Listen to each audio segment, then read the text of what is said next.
കഴിഞ്ഞ വീഡിയോയിൽ ഞാൻ പറഞ്ഞിരുന്നു യാക് മിൽക്കിന്റെ ബോൺ വേസ്റ്റ് ആവില്ല, ഇത് വെച്ച് നമുക്കൊരു ഉഗ്രൻ ട്രീറ്റ് ഇവർക്ക് കൊടുക്കാൻ പറ്റുന്ന.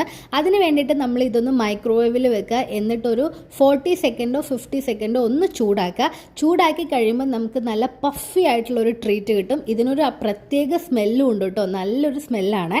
ഇനി ഇത് ചൂട് തണിഞ്ഞിട്ട് നമ്മൾ ലിയോ ലാവിക്ക് കൊടുക്കാൻ പോവാണ്. അവരുടെ ഫേവറേറ്റ് ആയിട്ടുള്ളൊരു ട്രീറ്റും കൂടിയാണ്. യാക് മിൽക്കിൻ്റെ ഈ ഒരു ബോൺ എല്ലാ ഡോഗ്സിനും കംപ്ലീറ്റ് ചെയ്യാൻ പറ്റാറില്ല, ഭയങ്കര ഹാർഡാണ്.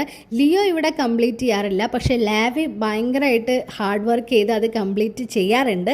പക്ഷേ ഇന്ന് ഞാൻ നിങ്ങൾക്ക് ഈ ഒരു വീഡിയോ എടുക്കാനായിട്ട് ലാവിയുടെ കയ്യിൽ നിന്നും കൂടി ആ ബോൺ ഒന്ന് തട്ടിപ്പറിച്ചെടുത്തതാണ്. ഇത് ഭയങ്കര സോഫ്റ്റുമാണ്, അതേപോലെ ക്രഞ്ചിയുമാണ്.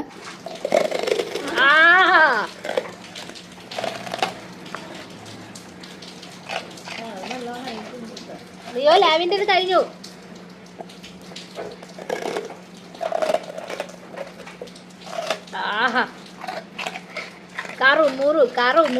പിന്നെ ഏത് ബ്രാൻഡാണ് നല്ലത് എന്ന് ചോദിച്ചാൽ ലിയോ ലാവിക്ക് നമ്മൾ യൂഷ്വലി യൂസ് ചെയ്യാറുള്ളത് 2 ബ്രാൻഡാണ്. ഒന്ന് ഹെഡ്സ് ഫോർ ടെയിൽസും 2 ഡോഗ്സിയും. ഇത് രണ്ടും നമ്മൾ ലിയോ ലാവിക്ക് കൊടുത്തിട്ട് ഇതുവരെ ഒരു ഹെൽത്ത് ഇഷ്യൂവും ഉണ്ടായിട്ടില്ല. സോ നിങ്ങളിത് ട്രൈ ചെയ്ത് നോക്കാൻ മറക്കണ്ട. ട്രൈ ചെയ്തവരുണ്ടെങ്കിൽ നിങ്ങളുടെ ജെന്യൂൻ ആയിട്ടുള്ള അഭിപ്രായം എന്താണെന്നുള്ളതൊന്ന് കമൻറ്റ് ചെയ്യണേ. ബൈ.